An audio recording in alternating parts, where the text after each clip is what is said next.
Picture a man alone on a driving range in Ontario, hitting ball after ball after ball, and every single one of them landing in the same tiny patch of grass 200 yards away, not close. The same spot over and over. That man solved the golf swing. He hit it straighter than anyone who ever lived, and almost nobody copies him. That is the mystery I chased for 2 years, and it nearly drove me crazy. Because this is not new. It is an old, buried method, dismissed on purpose, and the trail to it went cold decades ago. The answer is hiding in a 1995 book most golfers have never opened, and in a quote from Tiger Woods himself. And the strange part? You can test it this weekend with the same club sitting in your garage right now. I first saw the footage in a comment on some golf video late at night. Grainy film, black and white, jerky, like an old home movie. A stocky man in a plain shirt, standing over the ball with his feet spread wide, arms locked out straight, the club resting a foot behind the ball instead of right up against it. It looked wrong. It looked clumsy. Everything I had ever been told about the golf swing said this man had no idea what he was doing.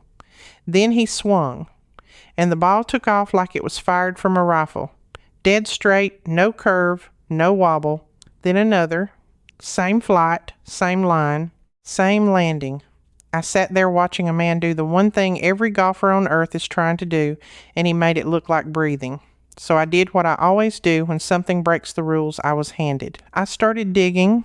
And what I found underneath was not just a great golfer, it was a man who was right when everyone else was wrong and who got treated like a joke for it his whole life.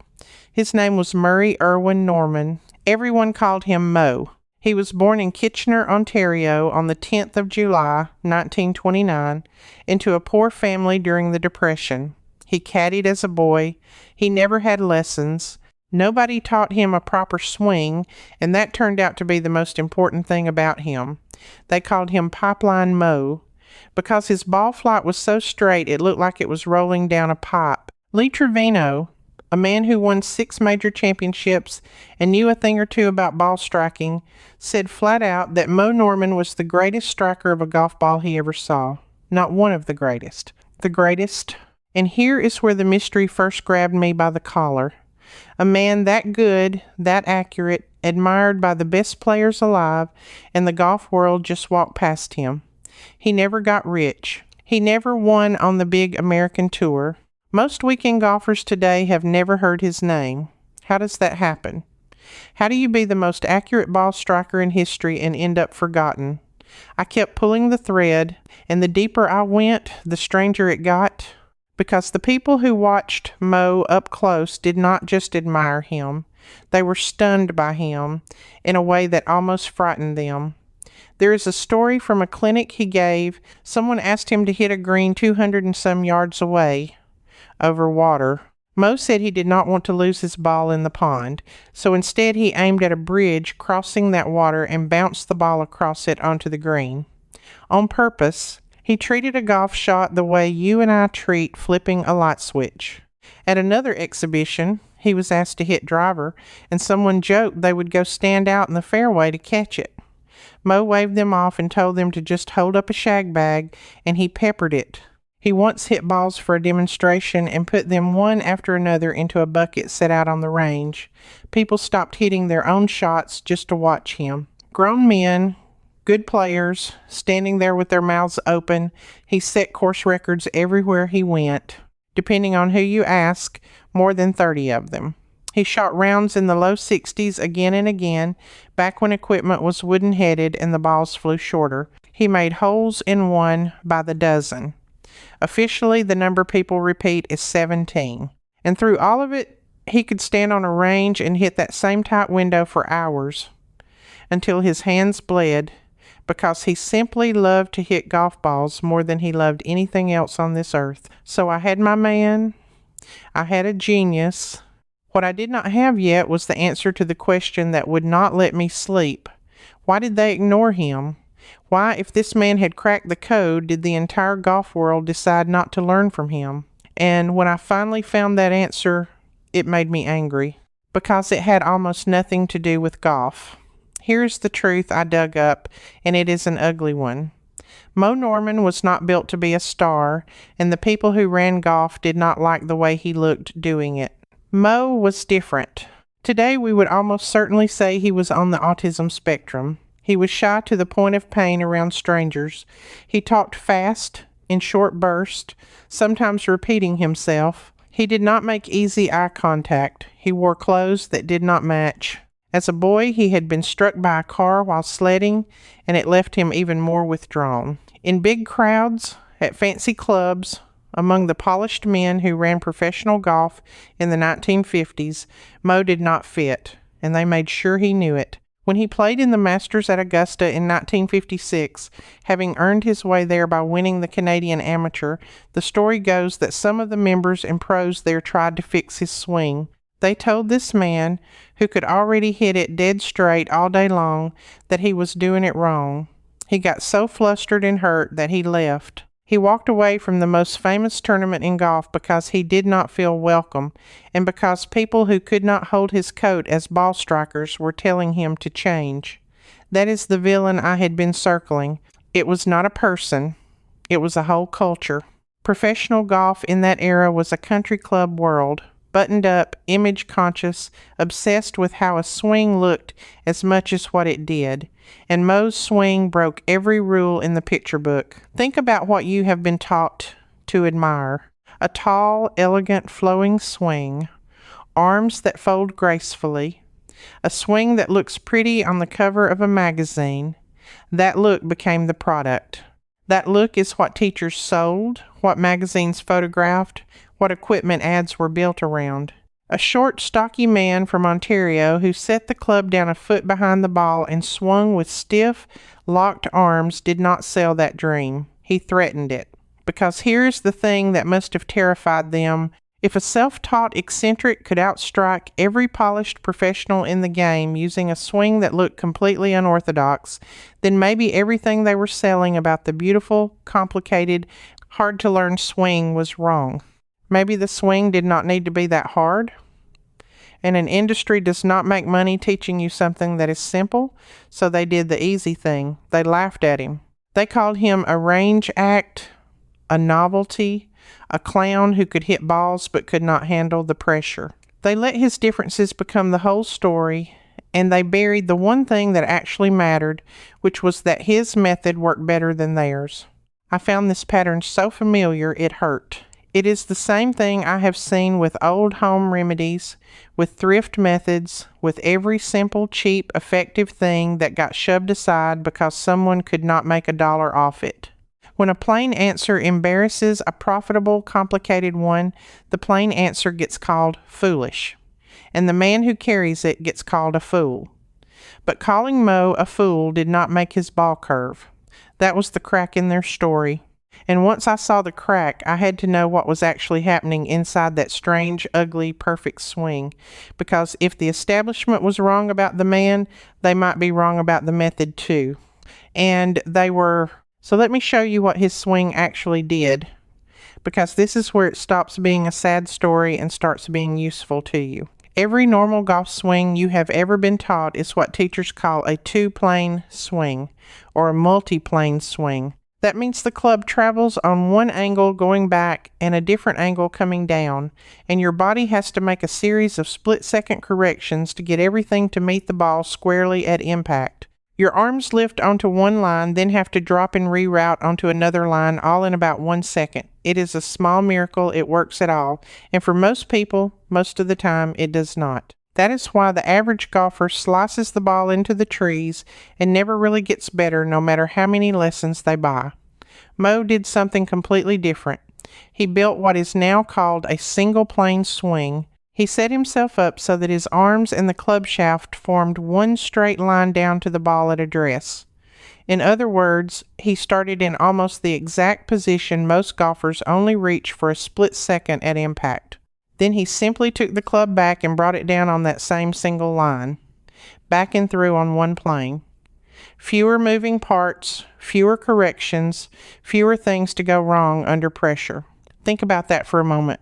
Every other golfer is trying to arrive at the perfect impact position at the last possible instant after a whole chain of moving pieces.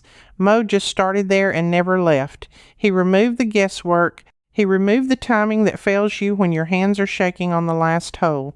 That wide stance that looked so awkward, it gave him a stable base, a foundation that did not sway. Those locked, straight arms that looked so stiff, they kept the radius of his swing constant, so the club returned to the exact same spot every time.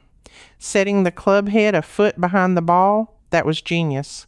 It let him start the takeaway low and wide and smooth, instead of snatching the club up steeply the way nervous golfers do.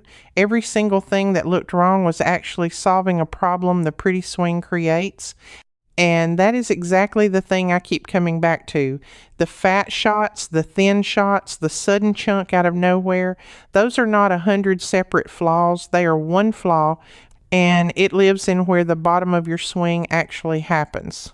This video gives you the setup that fixes it. What it cannot give you in the time we have here is the full picture. I spent 2 years building out the 3 drills that cost nothing and retrain low point control in about 2 weeks, the week by week, 8-week plan, so you know what to work on and what to ignore, what your ball flight is quietly telling you every round, and how to keep making clean contact after 40 when the body stops forgiving sloppy weight transfer. That work lives in the books I wrote, and it goes far deeper than any video can. If you want the whole system in your hands, scan the QR code right there on your screen, link in the description, pinned comment. The collection is waiting.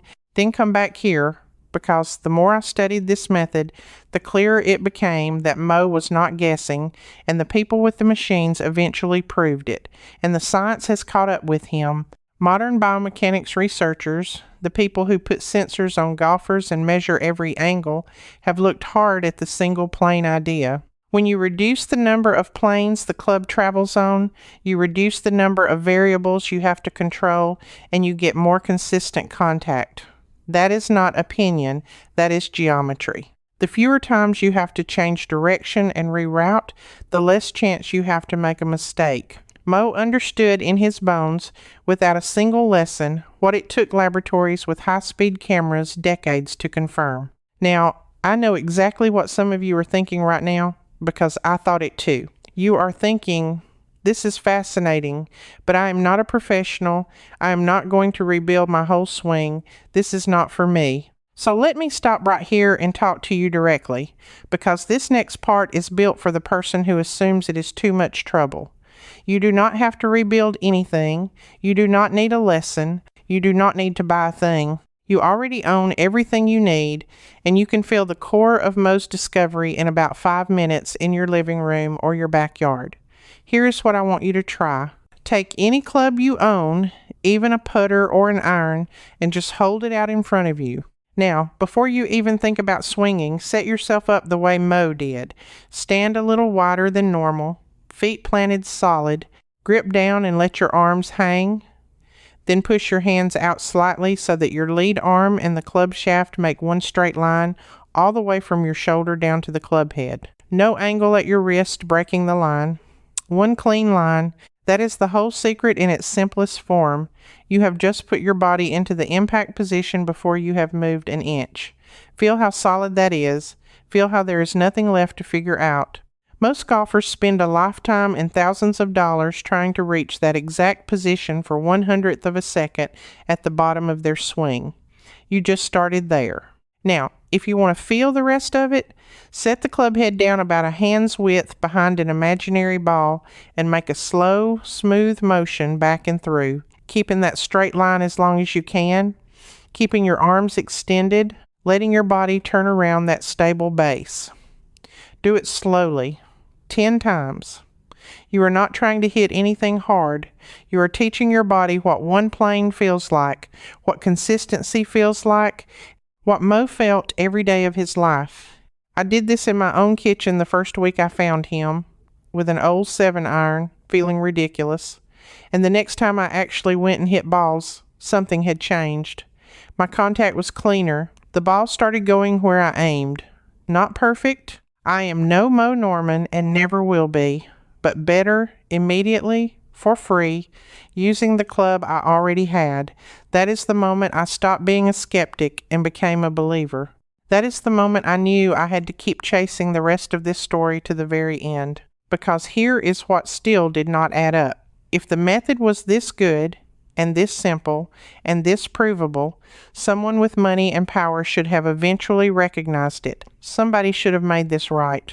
And the closer I got to the end of Moe's life, the more I realized this story has one more turn, and it is the part that finally broke the whole thing open for me. For most of his life, Moe was broke. He gave clinics for small money. He sold clubs out of his car. He slept in that car sometimes, or in cheap motels, driving from tournament to tournament across Canada, a genius living hand to mouth while lesser players got rich and famous south of the border. He was too proud, too shy, too different to play the game of self-promotion that would have made him wealthy. The people who ran golf had decided what he was, and he never had the temperament to fight them for what he deserved. And then, in 1995, something happened that I did not expect to find. A man named Wally Uhalen, who ran the golf company Titleist, one of the biggest names in the sport, heard about Moe's situation. And Titleist decided to pay Moe Norman $5,000 a month for the rest of his life, not for advertising, not for a contract full of demands, essentially as a thank you. As a debt the game finally admitted it owed to the greatest ball striker who ever lived. Moe reportedly wept when he heard. After a lifetime of being treated like a sideshow, someone with real power in golf had finally said, out loud, "You were right, and we should have honored you long ago." That same year, a writer named Tim O'Connor put out a book about him, telling his story properly for the first time, capturing his life and his method before it could be lost. That book is where a huge amount of what we know about Moe was preserved, and it is one of the documents that let me piece this whole trail together. If it had never been written, Moe might have faded out completely, just a name in a few old Canadian record books. And then came the quote that changed everything for me, the one that proved this was not just my imagination. Tiger Woods, arguably the greatest golfer of all time, was asked about ball striking, and he said that in the history of the game, only 2 players ever truly owned their swing. 2. Out of everyone who has ever played, one was Ben Hogan, the legend, the perfectionist, the man who wrote the most famous instruction book in golf, and the other was Moe Norman. Read that again. The best player of the modern era put a self-taught, forgotten, ridiculed man from Kitchener, Ontario, in the same breath as Ben Hogan, and above every other champion who ever lived. That was not a novelty act talking. That was recognition from the top of exactly what I had seen in that grainy black and white film at 1 a.m. The man was right. He was right the whole time. Moe Norman died on the 4th of September, 2004, at 75 years old. He got some honor near the end. He was put into the Canadian Golf Hall of Fame. A small group of devoted people kept his method alive, but the average golfer still slices the ball into the woods every Saturday, taking expensive lessons on the beautiful, complicated swing, having never once heard the name of the man who made it simple. So now let me give you the thing I promised you at the very start. The real finale. The exact heart of Moe's method, the piece he tried to hand the world and the world would not take, laid out simply enough that you can go use it this weekend. After Moe died, one of those devoted students, a teaching professional named Todd Graves, spent years studying Moe's swing frame by frame, breaking down exactly what he did that nobody else did. Graves had watched Moe in person, learned directly from him, and became so associated with carrying on the method that people started calling him Little Moe. And through his work, and through that 1995 book, the actual secret got preserved instead of dying with the man. Here it is. The single most important thing Moe did was not a move during the swing, it was the setup. He created what he called the same position twice, meaning the position of his hands and arms and club at address was nearly identical to the position at impact. Most golfers have two totally different positions, one at setup and a completely different one at impact, and the entire swing is a frantic scramble to change from one into the other in a single second. Moe erased that gap. He set up in impact. He swung. He returned to impact. Beginning, middle, and end were the same place. To feel it the way he taught it, here is the real specific method. First, take a wider stance than feels normal, wide enough that your legs feel like a solid tripod, because a stable base is what lets you swing on one plane without swaying. Second, and this is the part almost nobody does, set your grip so that your lead arm and the club shaft form one straight line reaching down to the ball, with your hands pressed slightly forward, so at address you are already in the position a normal golfer only finds at the moment of contact. Third, place the club head several inches behind the ball, not touching it, so your takeaway starts low, wide, and smooth instead of snatching up and steep. And fourth, keep your arms extended and let your whole body turn around that stable base, swinging the club back and through on that same single line you set up on. That is it. That is the method they laughed at. Wide base, one straight line from shoulder to club head, club set behind the ball. Same position twice. It removes the timing. It removes the reroute. It removes the 10 things that break down when your nerves take over on the last hole. It is the simplest true thing anyone ever discovered about hitting a golf ball, and it was buried for half a century because the man who found it did not look the part and could not be sold in a glossy advertisement. You do not have to become Moe Norman to use it. Even borrowing one piece of it, that single straight line at address, will change your ball striking, because you will finally be starting where you are supposed to finish. I have felt it in my own hands. It is real, it is free, and it has been sitting there in plain sight the whole time, ignored, because the truth was too plain and the man was too strange. That is the thing that got taken from you quietly, without you ever knowing it was offered. The simplest answer to the hardest game, hidden because it did not make anyone rich and did not look good on a magazine cover. A man handed the golf world the truth, and the golf world was too proud to take it from someone who did not fit the picture. If you have ever felt overlooked for being different, for doing something your own way instead of the approved way, then Moe Norman's story belongs to you, because you already understand the thing the country clubs never could. Being right matters more than looking right. And you are exactly the kind of person who would rather have the plain truth that works than the polished lie that sells.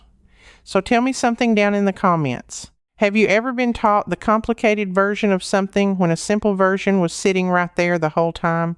Golf or anything else in life? I read them, and I want to hear yours, so take a second and actually write it. Do not just think it and scroll away. Leave the comment. And if you are the kind of person who would rather recover the real, proven, forgotten knowledge than keep paying for the pretty version that fails you, then come with me. That is the whole reason this channel exists, to dig these buried methods back up before they are lost for good. Because there is another one I'm chasing right now, an old story about a man who figured out how to putt by feel in the dark without ever looking at the hole, and what I have already found is stranger than anything in Moe's story. But that trail is for next time. Follow along, and let us dig it up together. Before you go, hear me out. This video showed you Moe's story, but if you want to actually swing it yourself, that's inside my membership, The Old Ways Almanac. I walk you through Moe Norman's single plane swing, step by step. Get stuck? Ask me directly, and a real person, me, answers you myself. You belong here with the old ways, folks. Just point your phone's camera at the code on screen. Cancel anytime, one click. Come on in. Now, if that made sense, here's what changes everything. Your very first move down decides your whole swing, and most golfers get it wrong without ever knowing. Let me show you the right one, starting right now.